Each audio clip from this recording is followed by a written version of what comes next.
All right. Welcome, ladies and gents. Iwards and upwards, Alex and Ivan, Ivan and Alex. Yeah, we're back. It's We're back, baby. international break. Yeah, it's international break. We're back.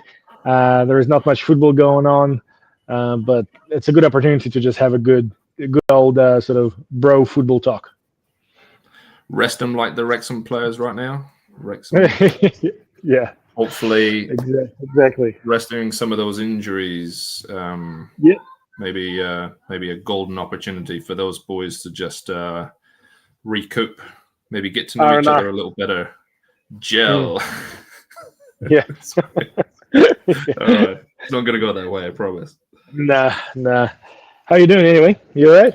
Yeah, good man. Yeah, enjoying the weekend. I finally get weekends now. I 5 weeks ago finally packed in shift work for the first time in my life. So yeah, it's really nice to have a Monday to Friday, a real life and sleep. It's just Feels good, man. No, I'm feels happy for great. You look better. You look happier, which is a good sign. Yeah, well, yeah, I don't feel like a zombie at any point anymore, which is pretty good. So. Yeah, no, I hear you. Nice. I hear you. Yeah, all good Nice. on my end too. Just yeah, Good. also enjoying the weekend. A little bit of work, but not too bad. Good man. No, that's good that you taking some R&R. Yeah. And Yeah.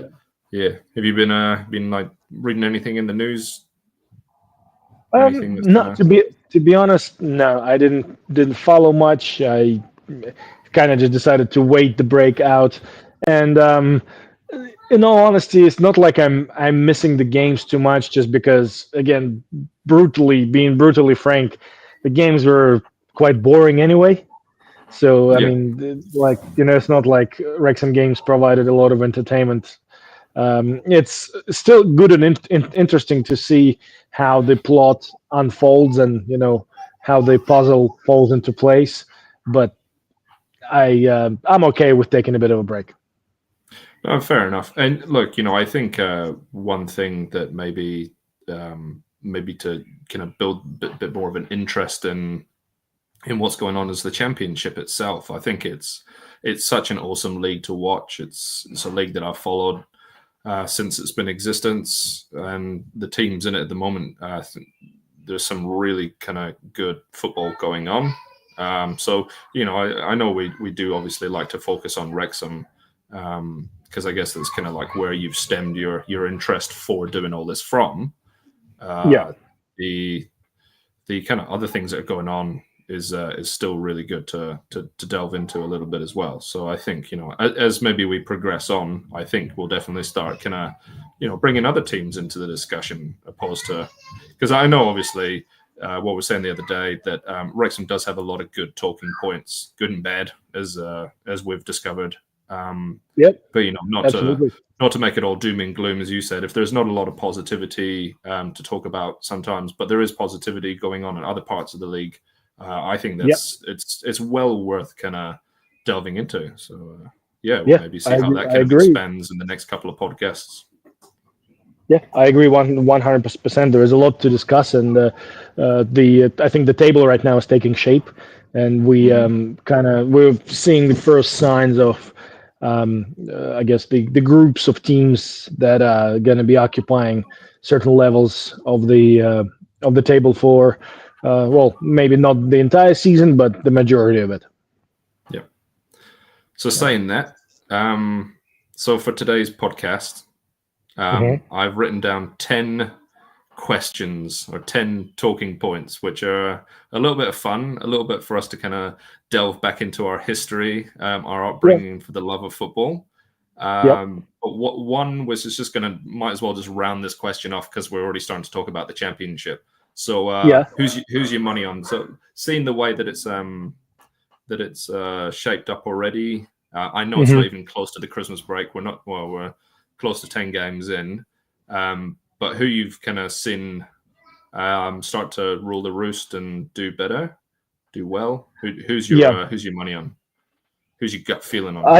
I got two teams right now that I think are going to do really well, regardless whether they end up in automatics or playoffs. I think it's Yep. going to be Coventry and Leicester. Yep. Uh, Really good. I Coventry is just Lampard is doing a lot of things right there, and they have a very even and balanced roster, and I feel like the way they play is actually quite it's kind of a step above everybody else with regards to the operational planning. So from what I have seen, I haven't watched all of the games, but I watched a lot of the highlights and watched parts of the game when it was live. They every game they play, they they adjust accordingly to the opposition. I think they, you never know, you never really know what they're going to bring to the table, and that's something that, like that unpredictability, ability to surprise your opposition is the key. I think that they doing that really really well. With Leicester on the other side, watching them play against Leicester and then watching bits and pieces of other games, they like the way the team is set up to play that, just like I said before, that sort of Cruyff short combinational football style is amazing. But they're not just a one trick pony. You can see some variations there. They do play a long ball every now and then, but the way the team is combining, the way they're operating through the zones, it's a pleasure. It's a pleasure to watch. Once they figure out how to score a bit more goals, I think they will be up there. Yeah, and that's 100%. It's just them finding their replacement for people Old that mate. they've had when they're in old mate. Yeah, Yeah. and Yeah. it would be really nice to see them back in the Premier League. I think it's a place where they belong. It was really actually sad to see them go down. I think some people didn't really care because they said, "Oh, they've been struggling for ages. They don't deserve to be in the Premier League anymore." But Leicester, I've always seen as a Premier League team. Yeah. Yeah. Ever since that golden season, I think they made a big dent and a big mark on the legacy of their Premier League experience and existence. Yeah. And to me, in my head, they are always a sort of Premier League club now. Yeah, 100%. Yeah. Coventry, yeah, I can't believe how well they're doing. They're just putting teams to bed, like they're not even trying. Goal scoring machines. Just it's pretty football up front. It's exactly what the championship should look like when like good dominant teams. Will they do well in the sorry, dog's going crazy. Will they do well in the Premiership, in the Premier League? Maybe, maybe not. It's hard to tell because I guess a lot of the teams that come up and go down, my good old Burnley is a great example. It's all about how much money they're going to spend to try and stay doing what they're doing. But the foundation is there. The foundation is there, and it's a team with it's a great history. They've got great coaching at the moment, and they're just all the best to them to give it a go. Like they've been trying to get out the championship since forever, and they've always been that team which I'd say, I don't quote me on this, but at least for the last 10 years have been breaking the playoffs. Yeah, they are consistently there or thereabouts, and it's great to see. It's just great to see good football being played, and I'm all for good football, pleasing football, getting the results. Sorry, man, just closing this door. No, all good. Dog is going nuts. Yeah. Nice. No, very good, very good. All right. Cool. So that's the championship. So let's delve a little bit into our. Go on. Sorry. Well, what about you? What do you think? What teams are you? I definitely Middlesbrough, Coventry, and Leicester.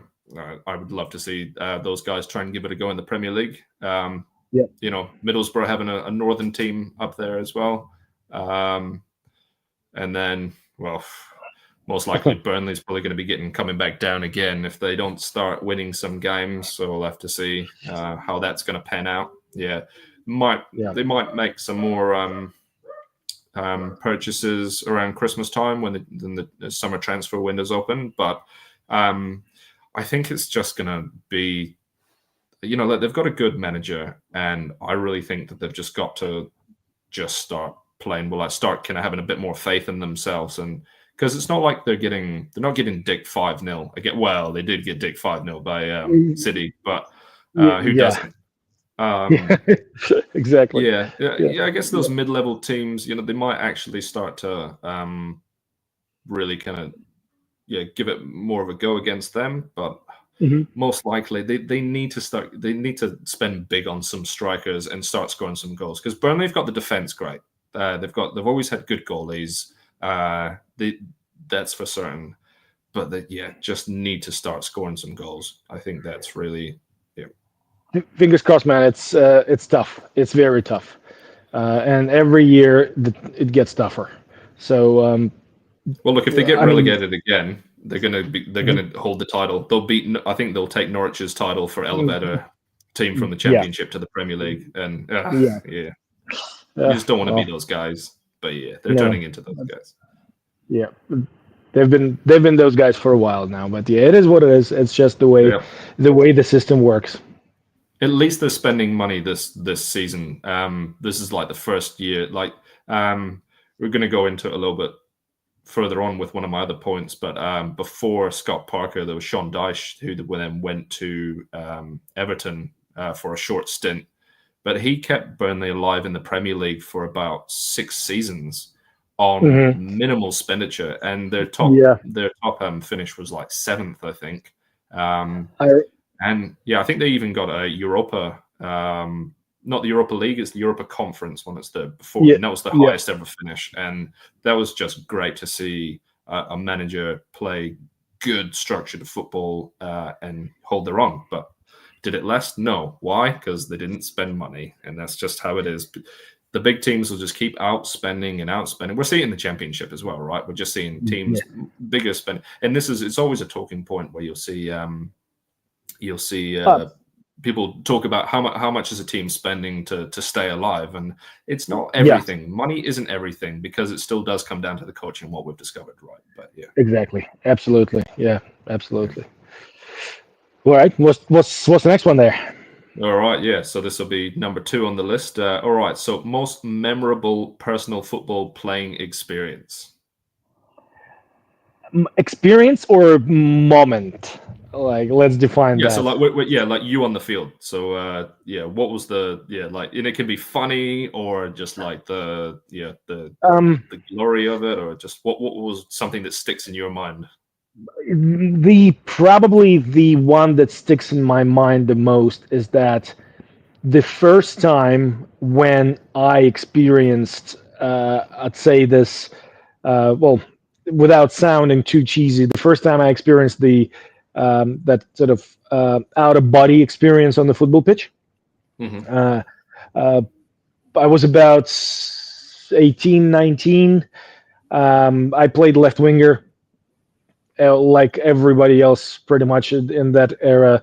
Our team played 4-4-2, and there was a um, there was an episode when I received a ball from our CDM on the left wing.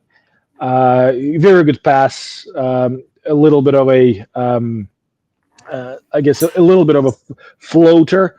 So I had to run and sort of run into it and get the ball, which gave me an opportunity to buy to bypass their defensive player. Mm. And I cut in a little bit because I was a bit faster. And then as I cutting in towards the corner of the box, probably around 25 yards out, roughly 25, 26. I I the first time in my life, I actually, as I was looking around, I felt like I was looking at the pitch from above, and I realized that I have no pass to play. The my strikers were not in a good position. My options to play back were quite limited because I was just moving too fast with the ball and trying to kind of cut the pass Mm. back at that speed. First of all, the passing lanes were pretty well covered, and second of all, it was just not the right thing to do because I had a bit of space in front of me, Yeah. and I struck the ball. And the moment I struck the ball, literally as soon as it left my foot, I knew it was going in. It was going top corner, top Yep. far corner. I and it was such a it's like I'm even talking about it right now. It gives me goosebumps. And I remember that as I hit the ball, I turn around and I raise my hand and I start like running in celebration. And for the time it took the ball to fly the distance and land into the net, Yeah. everybody was they were not even looking at me. Nobody was even looking at me, and I heard the ball hitting the net, and Yep. and then my teammates. So I literally started celebrating like good few seconds before the ball ended up in the net. But that is my most memorable. That's the first time when I actually experienced that. Brilliant. No, Yeah. that's awesome, man. Yeah, no, thanks for Mm. sharing that. Actually, yeah, it's always those ones that never leave you, and yeah, it's. I think it's the ones that kind of cement that feeling of the love of the game for the reason why you carry on and yeah, you keep going with it. Exactly. And I also think that's the ones where you have done certain things so many times that you really become automatic at what you do. So Mm, your brain starts projecting the future, literally the future without even you realizing it. So you have seen and you have done that so many times that you already know the outcome. yeah, no, Yeah. absolutely. Yeah, for me, oh goodness. So yeah, growing up, I used to be obsessed with the way that that Roberto Carlos could do the banana kick, the banana kick, the outside of the Yeah. that kind of yeah, and get that Yeah. beautiful curve on the ball. And when I saw Yeah. that as a kid, I was like, I want to learn how to do that. And like just every time, I used to always suck at striking, and like my striking still kind of varies, is pretty shit. Being a CDM, of course, that's probably why I'm a CDM and not I've never been a striker. Just getting that power on the ball, but being able to curve the ball the way that Carlos did was something like bend it like Beckham, sit on the bench, Beckham. Carlos was the guy. Carlos was the guy that could bend it, and doing that banana kick was one thing that I used to spend hours in my garden when I was back in England at the time, and Uh-huh. just every single day I'd be out in that garden learning how to do that kick. Um, and then high school game, high school game. Yeah, so like nothing too kind of spectacular on the scale of like how what you call it, like in regionals or whatever. But cup. Yeah, I was in cup game for in the local Lancashire. Yeah, it was like the kind of high school regional kind of league, so nothing Yeah. too serious. But Well, it's and serious back then, man. yeah, mate, just like sprinting half from the halfway line, um, beating two of them, and then being a little bit out, and then just the guy like who probably hated me forever. He's just like, goes, well, just fucking shoot it then. And I was like, right, let's try do a what do you call it, outside boot, nice beautiful swing, posting in, and that. And of course, my celebration was just like yes, because I finally did it. Yes, and then the last defense guy, like just looked at him like just waiting for like his reaction to say like, oh, that was nice. He just went, oh, that was shit. And I was like, you know, that was good. You know, Of that course, was he's good. gonna say that. Man, Yeah. that's good. Oh, Yeah, yeah. yeah. That technique is not easy. It's not easy. No. Yeah, No. trying to recreate it now. Good luck, but yeah, Yeah, oh yeah, yeah, like just always going for like trying to like bend it in from a corner, try to yeah, yeah. Dry yeah, leaf. always been about my Yeah, crosses, yeah. but still got to work on Awesome. that power. Yeah, Yep, it's yep. amazing. I No, was man, watching Spain that's today cool. actually, and they had a beautiful their second goal, a free kick. I mean, it was on the edge of the on edge of the box there, but Uh-huh.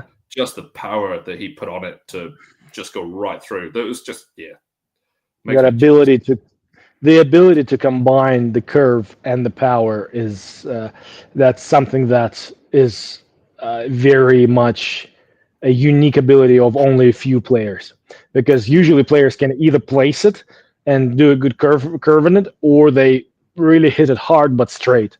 But to do yeah, both, that's yeah, yeah. as long as players hit it, because how many goals do you say? And we're not even going to talk about our beloved team on this, but just how many teams do they try and get those greasy rebound goals off the header or on the line? And Yeah, oh goodness, well, League Two and League One, we saw that quite a lot, right? And oh my god, it was just yeah, it's rough. It's rough. yeah, like and getting the odd one here and there, especially like those kind of stoppage time goals, is still like it A doesn't goal is a matter. goal. It's a goal. Like you're winning the game. Like just celebrate that. Don't care. Don't care if it's a dirty, greasy goal. It's a goal. The Yeah, but just not seeing any decent strikes from just you can tell that they've got real trouble up front, and we've seen that quite a few games now actually in the yeah, championship. I think that's yep, some yep. teams really got to start to address that. Stop trying to do the tiki taka football as well. Like great, it's great through the midfield, but shoot the ball. Like take shots on. Yeah, yeah. It's always that sort of golden middle, golden medium. It's Yeah. you need to know when and where to take the risk and take the shot. But yeah, unfortunately, with today's style, with a lot of the teams sitting in quite deep Mm. and relying on compact blocks, we see it less and less. Yeah. Yeah. Nice. All right. That was good. That was a nice little opener. All right. Yeah. Okay. Yeah. Right. Point number 2, or question number 2. Three. Favorite Oh, yeah. football manager and why? Uh, I gotta say Parkinson. No. That was just for the fans. Yeah. Look, to be honest, of all times, I would say Cruyff would be my favorite, mainly because that he changed the game. He Yeah. reinvented the game. He redesigned the very essence of football. Let's put it this way. Mm. His concept of total football is eternal. It's gonna stay with the game forever, Yeah. and that's something that modern football cannot be imagined without. So I'd say it's Cruyff, and for me as a young player growing up, experiencing a qualified, competent coach who was teaching combinational football, total football, rather than parky style kick and chase. That was such a eye-opening experience that it kind of changed my perspective on the game forever, and it made me fall in love with the game over again. Talking about today's coaches, I really enjoyed. Well, apart from the obvious one, Pep, just because just the Spain, the way the entire Spanish sort of modern coaching system works. He's a very good product of that, and but I also really like De Zerbi when he was with Brighton. I think that was he's such a universal, well-educated and unpredictable coach. Very, very smart. So yeah, that's my Mount Rushmore. What about you? Yeah. So growing up, I think probably Phil. Not Phil. Phil Scolari. It was like funny. Phil Scolari, when he was the best Brazilian squad, doing well there. He managed to control superstars and get them to play well, which was just great. Like they just like the unpredictable football, but just the fluid, fast motion of just making football exciting, which is so tough to make superstars kind of play well. We see Ancelotti did it for a little bit with Real Madrid for a while. Yes. A few doing it with the Milans, but I think that's growing up. That was kind of my favorite, and then it moved to this is surprising, but Arsene Wenger. Yeah, for Arsenal. Yeah, like the the he Invincibles. just Yeah, yeah yeah, he created something pretty damn special. But just the length of time and how successful he was doing what he did was pretty incredible as well. absolutely. Um, and then, of course, as I mentioned before, Sean Dyche, Burnley, Hmm. just his resilience of managing to maintain a club On uh, minimal on, resources. Yeah. on minimal resources and just playing good kind of solid defense style football. And he did transform the way that Burnley played, because Burnley have always had that kind of natural strong defense ever since the 1950s. Like through our academy, we've always churned out the best goalies and defenders. You'll see a Hmm. lot of them in the England squad. Hmm. Um, yeah, yeah, Cool. just see that, that way that he's done that. And then, of course, I'd obviously say Pep as well, just for more so when he was in Barcelona before he came to Yeah. City. I think the things that he kind of invented there was pretty spectacular as well. Absolutely. Yeah, I think that what everybody really thinks about when they're talking about the brilliance of Pep. Yeah. Oh, nice. Cool. All right. Next Awesome. point. This is good. I like this. This is good. Yeah, Uh, this is fun. what is your favorite color?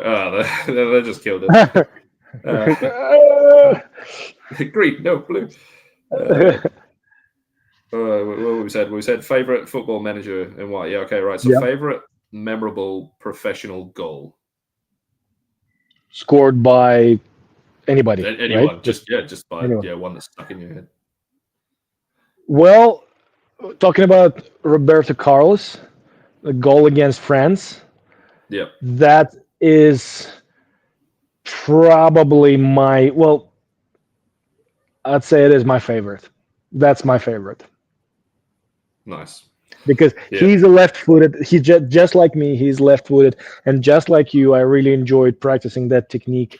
And I did not, I didn't manage to score off a free kick using that. I scored a free kicks using other techniques, but yeah, I did get quite good at striking the ball with the outside of my foot. But Mm. yeah, unfortunately, never really scored a free kick like that. But yeah, Oh, that's my favorite goal of all times. I tell you what is so difficult, like just like those static goals, to be able to hit the ball with such precision, like and doing something like that. I don't think you have to be a bit of a freak to be able to do it. Whereas it just Bro, have seems you so much seen the easier size of when, his legs? yeah, Like when he was playing, that helps. Yeah, they were supernatural, like supernatural. Yeah. yeah, yeah. For me, it's every goal against England. Spoken like a true Scot. Yeah. Ah. Uh, Yeah, oh, I do. I love those. I'm going to start talking about all those kind of crazy good free kicks that people do. They're my favorite goals to watch. I don't really have a personal favorite goal. I do remember one watching United growing up. Ruud van Nistelrooy. He'd managed to. Uh, he was just dancing around the attack, and then he got it. He got it to the right of the field, and he was literally about, I don't know, 10 yards just on the sideline. uh, And then just turns. I think he was either trying to cross it in, and just the way that it just kind of curved a little bit and just hit off the post and went in. I was I think just, I oh know my the goal god, you're talking about. Yeah. yeah, just absolute freak of a player. But yeah, there was another really good one in my mind that stuck out that I loved for ages. It was in the World Cup. Goodness, what World Cup was it? It was the one where I think it was Spain Netherlands, and there Uh-huh. was a diving header. Uh, I'll think of who scored that one, but yeah, that was just like, I've never seen such a badass goal. Just like a running diving header to Was be it able the to goal go. by Van Nistelrooy? No, this is You as I said. no. Van Nistelrooy was probably my favorite kind of growing up. The one they used to always kind of talk about. Because he actually scored a couple of diving headers, like on the Hmm. in the very very important games. No man, he was an amazing player, amazing striker. Yeah, Nice. Cool. All right, moving on. Favorite Yep. professional kit or jersey? I will go for, like, every time I get asked that question, I will go for classic mid 90s Parma, Yeah. blue and yellow stripes, either vertical or horizontal. I like them both, but growing up, Serie A was the shit. Like, before the EPL rose to the top.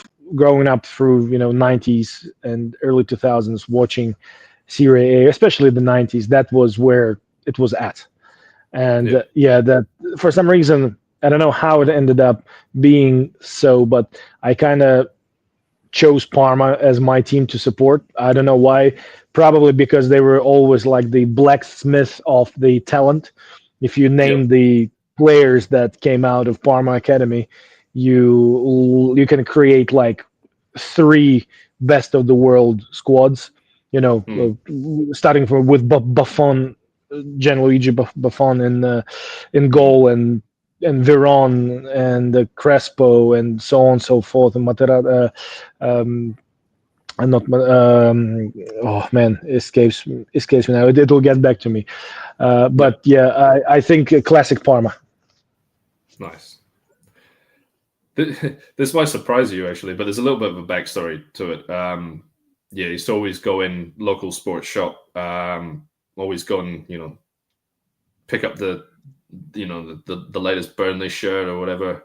Yeah. But there's one that I saw out the corner of my eye once, and I was like, oh wow, that's like such a cool design on it. But then Mhm. I didn't think much else of it. But every time I used to go back into that shop, I kept like going over looking at it and looking at it, and then I'd like keep picking it up and like, I'm just gonna buy this. This is amazing. And it was the Yes. 2002 Boca Juniors home jersey, the Pepsi Balkans. brand. Yeah. Yeah. And I was just like, didn't even know who the Boca Juniors were in Yeah. 2002. Yeah. Maybe yeah, so possibly through playing with them on FIFA. um, Yeah.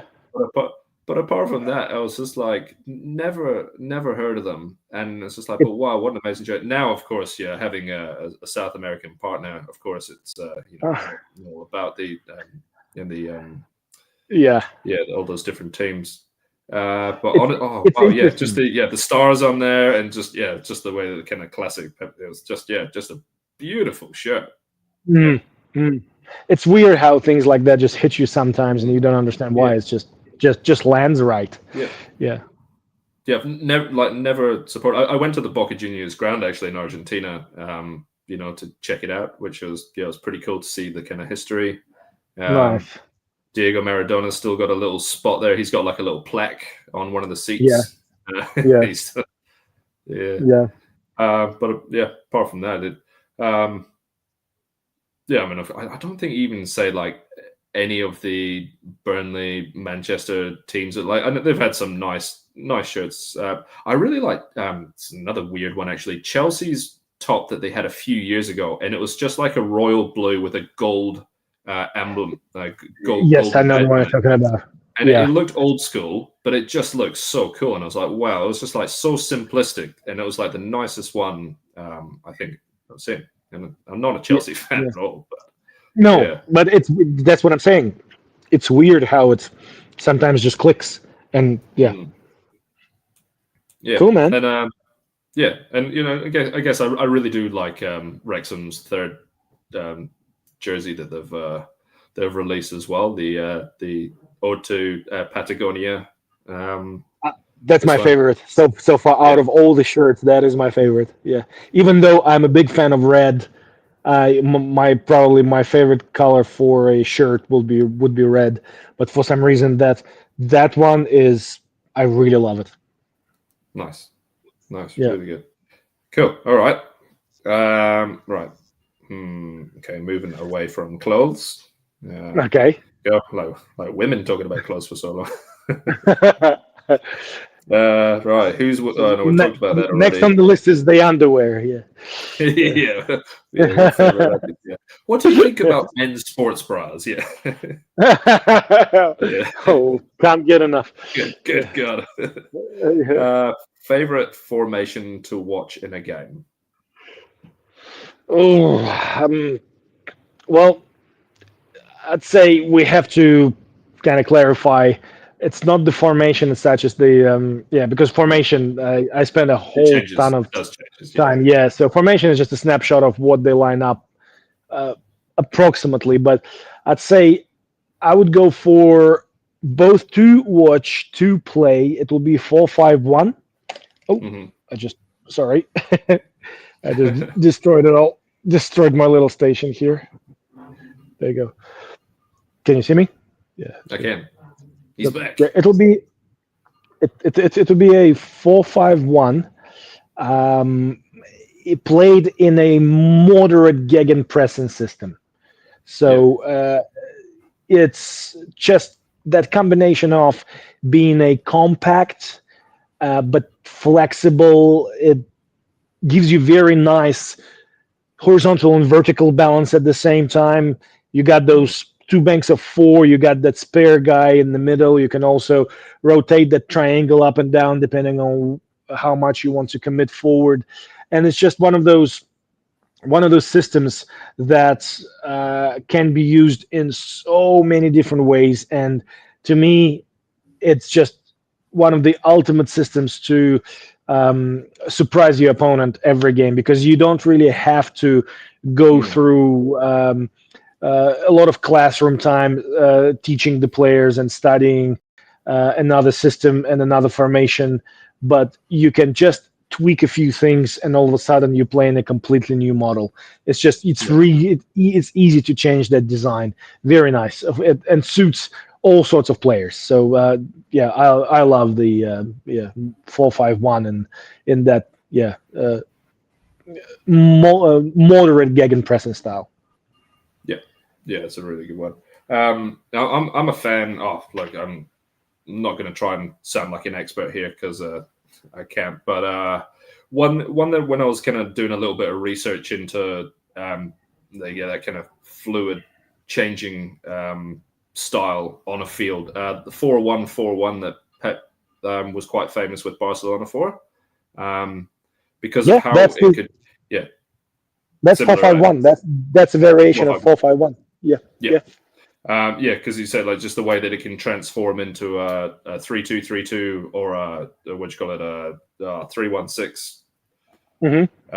Yeah, just how fast they can build something up front. Um, yeah, and just like how quickly they can drop their midfielders if need be, but just yeah, the high press and just yeah, building like just keeping that momentum and also keeping that possession up in the attacking zone is yeah. Yeah, yeah. 4-1-4-1 as a transitional formation is amazing because it provides a lot of options for very strong width control Mm, because you can utilize your wingers to press their position quite high up the pitch and target the fullbacks yeah, or in rest defense you can use it spectacularly so you pretty much keeping your touch lines sealed. So it's yeah it's such a 4-1-4-1 is an amazing transitional formation for like a lot of sort of multi-purpose kind of system. nice, Yeah. really good. Yeah, no, I'm really, really looking forward to when we spend a bit more time when I've got a bit more time on my hands in the next coming weeks. Really start delving into formations and really starting to understand the guts of it properly because yeah, it's time. Yeah, It's time that I it's finally start really getting to know all the beautiful things that happen inside the game. yeah, and it's not. Look, a lot of people say like don't overcomplicate things. No, you have to complicate it quite a bit because otherwise you just go down to the level of old school coaching which is Yep. literally You become predictable. change of plans, boys. For 3-3. So it's you can't do that. You The can't just I yeah, I was talking about it in some of my videos before, is when people just throw the names around, and double pivot, underlap, overlap, running the channel, and you ask them to explain it, and there's like, well, it's when the player runs here and not there. That's two up, that's double pivot in the midfield, and when the player runs here, this is the underlap. It's like, no, it's not. Because the player runs there, he just simply runs there. There are other factors that need to come into play to mm, make it an underlap or to yep. make it a successful double pivot. Just placing two players in the neighboring zones or in the same zone does not create an effective it. You can call it that, but it's not that, if you know what I mean. Mm, And that's where a lot of incompetent coaches, that's when they fall, is because they try to simplify things to their players, and they think that the players understand what they mean, when in fact they don't. You have to teach them. You have to literally take them by the hand and walk them through on every level, not just on low sort of academy or sort of half professional level, but up to the highest level. And that's why I really liked reading the book of Pep wrote the book. I forgot the name of that book now, but he was describing that quite a lot, when he mhm. literally had to, when he had to take players by their hands and walk them on the football pitch and position them and literally like run next to them to explain what's going on. And Yep. nowadays there's a lot of tools that coaches can use, such as VR, that you can, you hit, like, that's what I always want to ask Parkinson's, like, how many hours a week do you guys spend in the classroom? How many Mm, hours a week do you guys are you playing simulation? How many times a week do you actually walk them around the football pitch? What do you use on the football? Do you draw extra lines on the grass? Like, do you draw circles? Do you, like, I remember we were practicing, and we had to be when you practice zone coverage and the basic and advanced principles of rest defense and keeping the proportional distances between the lines, horizontally, vertically, diagonally. Um, we played around with ropes attached to one another, like stringy, like elastic bands, kind of a thing. So yep. you would always move up and down the pitch, and you should not be ever like, the rope should not touch the ground, and it should not be too stretched. It should be just in that sort of nicely, sort of like easy slack position. So in Okay. that kind of that, those were the cues that the coaches used to teach us how to move around, and that happens on all levels of football, on all levels, even with the, like, when the player needs to learn a system, you got to do what you got to do. You got to teach them the right way. it That's it's right. education. Education, just Yeah. commitment, and yeah, intelligent football Yeah. intelligence as well. Because the smarter Mhm. coach will always win. It's not just about how much money you're going to Absolutely. throw. It's yeah. Yeah. and Um, and football IQ for players needs to be developed as well. It does not appear out of thin air. It does not appear that's right. just because you played hundreds of games. If you played it like a dumbass, you will still be a dumbass after 500 games. So Yeah, if you practice the wrong thing, you get really good at doing the wrong thing. So it's every player is a combined product of their coaches and self education too. Absolutely. I hear you, man. All right, Yeah. let's move on. Hmm. So this next one, yeah, with all the World Cup qualifiers happening at the moment, I Yeah. know it's still less than a year away now before the next World Cup. Now, Hmm. I know you're like me; you're not too fussed on international teams opposed to clubs. But who would you pick? Who would you pick? Just because, like, players that we see kind of even in the other leagues as well, we can kind of see the standout performances of those guys. But who would you say is most likely to lift the trophy next year on what you've seen? Very, very hard to say, but I really don't want to jinx it. But England under the new manager, they look good, and I think it's time for them to actually win. I really want, I really want that team to be successful, and they look good. They do look good. It is Like, time. It is time that they need to of how close they've got. They've like consistently probably come closer than any other team in a long time. To just be consistently look like they're going to win it for so long, and the amount of talent that England have on the even if it's just for Phil Foden, I want that guy, just that guy alone yeah, to lift the cup because yeah. Oh look, I think there's a lot of people especially some of our American Australian counterparts as well might agree it's the arrogance of the fans. Might people say well yes, that's the reason why. Yeah, but the team themselves they work really hard. They've got some like sensational players. Thomas Tuchel is a manager. Yeah, like he's trying some different stuff. I know he's got a lot of haters. He was Chelsea, right? yes, yeah. No, Yeah, he's got a good coaching pedigree. He is a bit controversial, but he's original. He's not somebody who just plays it safe, which is he experiments. He does things that other coaches not necessarily will do. But look, I think that to be a successful coach, you need to have a lot of ingenuity and originality about you.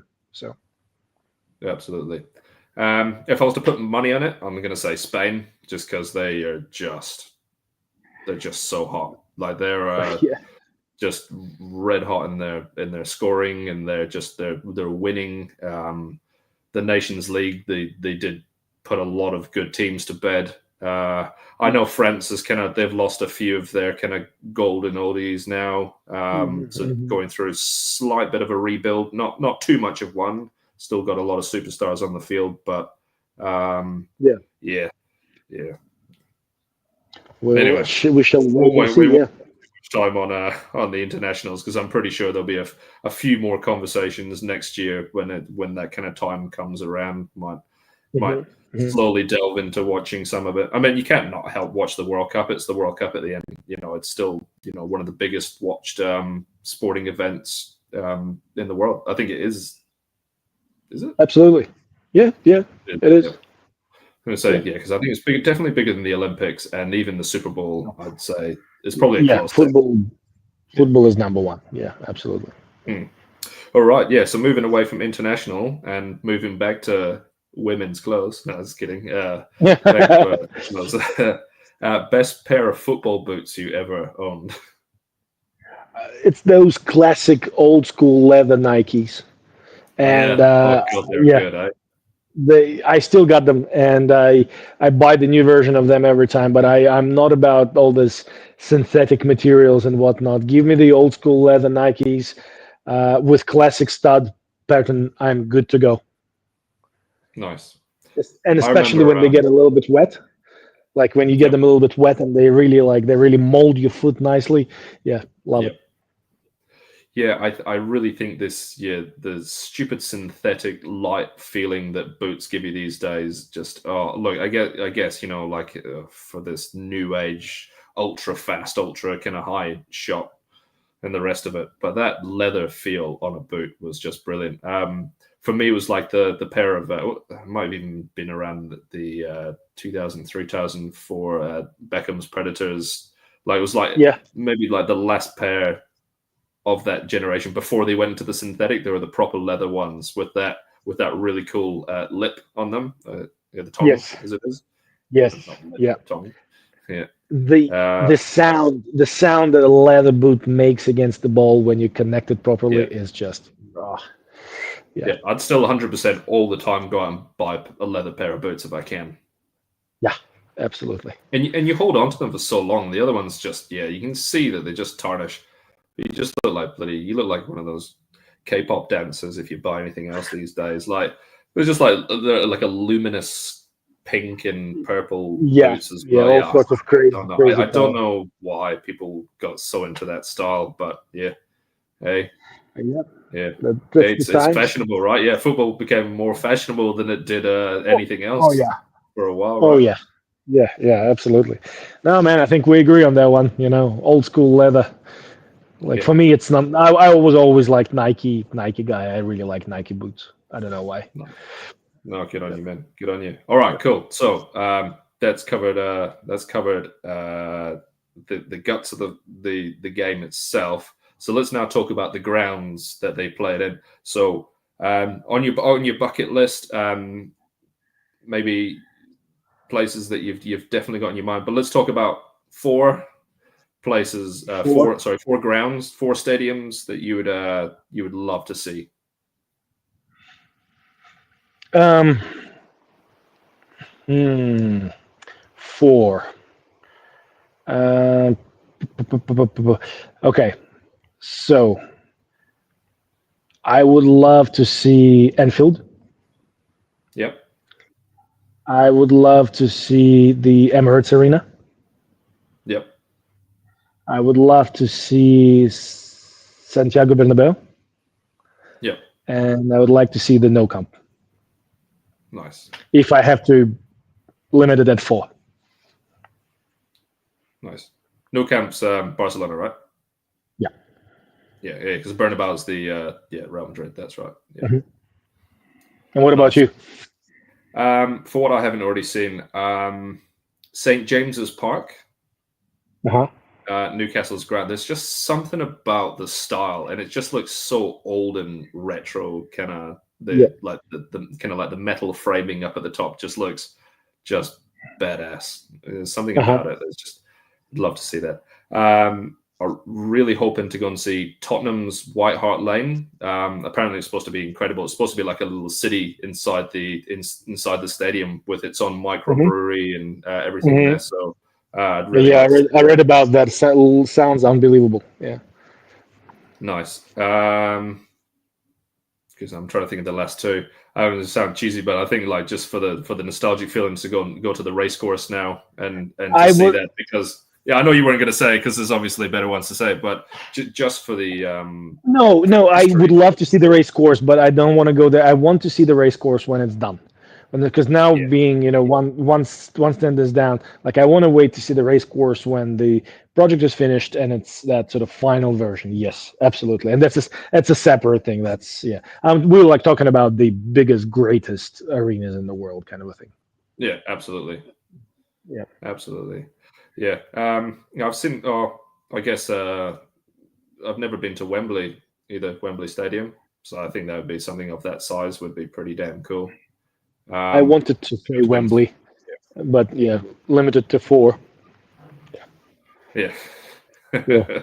Cool. Yeah, nice. Well, who knows? Let's say like if we do plan a Europe trip at some point, then we'll definitely have to start ticking some of these ones off. It'd be pretty damn cool. Euro trip.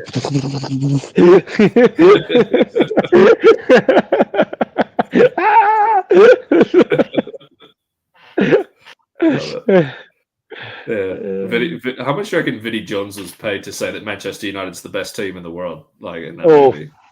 I don't know, man. He even struggled saying it. You could see it as I know. He was like, he just like threw up in his mouth a little bit. Yeah. Brilliant. All right. Last question point list thingy on my list is football. Favorite football player of all time. Oh my goodness. One. We're talking one. No, man, one. It's hard. Zinedine Zidane. Yeah. I have to agree with you as well. Like best all-round player of all time. Yeah. Well, first of all, I remember following the golden years of Juventus. Obviously, the golden years of France. His beautiful goals for France and for Juventus. His touch, his intelligence, his vision, his speed. Even though he didn't look fast, but he was fast. His physical ability. Like you said, best all-around player. If I have to choose one, that's him. Yep. And the guy who single-handedly, well, not single-handedly, I know it's a team effort, that took down the 1998 Brazilian squad as well. Yeah, absolutely. Looking at, even thinking about the guys of that sort of 90s, end of 90s, beginning 2000s era, I I understand that the modern technology, social media, the speed that the information travels with right now created huge stardom for Messi, Ronaldo, and so on and so forth.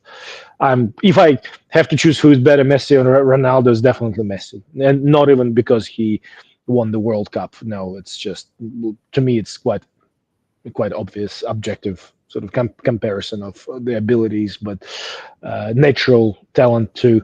But looking at the cohort of those players, the golden era of football, I don't think Mm. there is modern times starting from sort of 2010 onwards cannot compare to what we have witnessed at end of 90s and beginning of 2000s.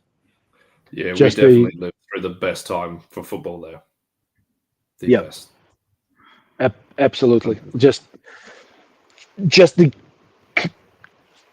combination of the physical toughness, because it was before the diving football.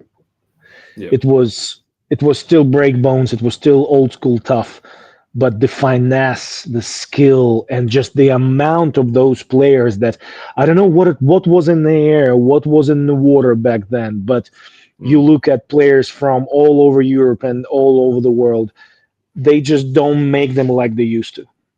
Just That's don't. right. And like That's right. from the years of before, you could have named, like, obviously you could have named Pele, you could have named Maradona, you could have named George Best, Beckenbauer, Cruyff, but you would probably stop at about 10 people.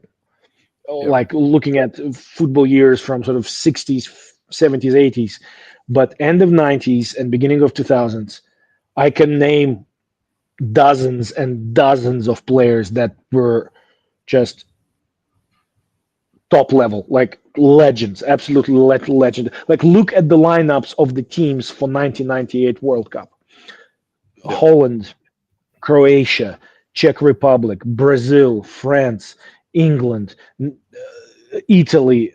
Like there was just every player, every last name you read, like legend, legend, legend, legend, legend. Even on Yep. the bench, like Yep. there is no B-lister. There is no like weird names there. It's all of them are like any one of those players. You put them in today's world, they will be superstars. Do you know, it's funny. I was actually having the conversation with my partner about the Brazilian squad and saying that like back in the day that like there was so many superstars that the ones that the kids would follow and they would be spoiled for choice, absolutely spoiled for choice. Having, and then he said like in today's modern era that there's like now that like Neymar was pretty much labeled a complete joke. Um, Yep. of course he was the one that everyone wanted to have on the back of his shirt, but like that was about it. Like Hmm. there's not many others that since the greats have really kind of inspired the youth. Whereas as you said, like in the the 80s, 90s, the early 2000s, and seeing the just the super like just the level of football and the amount of brilliance. Yeah, we really have seen the greatest I era I in truly be maybe our generation. Yeah, I'm hoping to see that we see something again, probably when we're old fogies. That But doesn't look that way, honestly, because I think the entire the entire system had shifted. Like the world is altogether as a concept has gone a different way. That we just they do not produce players like they used to. yeah. And as you said before, the likes of social media and that is just people just like getting that bit of it's more for the fame and from the marketing side of it, Yeah. opposed to the actual talent and ability. Of course, it's still that it's still there, but it's just it's just Hmm. different. And I'd love to really delve into why that's changed. I think that'd actually make a good podcast one day to really see what's Yeah. happened. But for today, I think we've definitely covered some great points there. Really good to just kind of go through some kind of stuff on a personal level. Yeah, I think it was a very enjoyable, good chat. Really, really Yeah, enjoyed it. Thank you. nice. And yeah, we'll just have to maybe throw a couple of alternative. I was actually just going to go back to when we're talking about favorite football player in history. I'm sure your fans are going to be so disappointed when you didn't name Ollie Palmer. Yeah. Oh man, yeah, that guy. Yeah, absolutely. But no, it's no man. Thank you so much. That was fun. That was a lot of Yeah. fun. No, really good, man. Okay, well, Awesome. thank you very much, and yeah, to the next one, eh? Yes, yeah, and I guess we'll see you next week. Hopefully. Absolutely. Wrexham next game. Is it next Is it weekend? next Saturday? I think. Next weekend. Yeah. Cool. Yeah. All right. What day is We'll that? aim Is for it? it. It'll be Saturday, most likely. No, I mean the date. I need to. Yeah, I was going to say quickly because then we'll be able to tell everyone when we're Yeah. back as Yeah. well. We should be. It will be 18th. So 18th. you should be in my neck of the woods for like. Are you planning to sort of hang Yeah, around here, starting yeah. from I'll those be days, there kind of for a that thing? weekend. So yeah, so we might as well because we can watch that game. Yeah. Is it? It's not Coventry, is it? No, that will be Stoke. This is okay, right? Oh yeah, Stoke away. Coventry's in. Yeah. Nice. All right. Yeah. We'll definitely do Well, we'll do a pre-game podcast. Maybe have a look yeah. and see what's happening with injuries and give a bit of an update. I think that'll be all right. Yeah. And then we might even do a bit of a watch along. Just maybe not the entire game, but depending on what time the game is. A sleeper thought. You'd be like, everyone would be tuning in, be like, why are those guys asleep? And you'd be like, fuck, I tried. Yeah. Hoofball. Yeah. Oh, brilliant. Yeah. Nice. Well, All till right, then, man. brother. Yep. Okay. Take it easy. Thank Thank you you very so much. Good chat. And we'll speak All to you right. soon. Okay. See ya. Take care, man. Bye. Bye.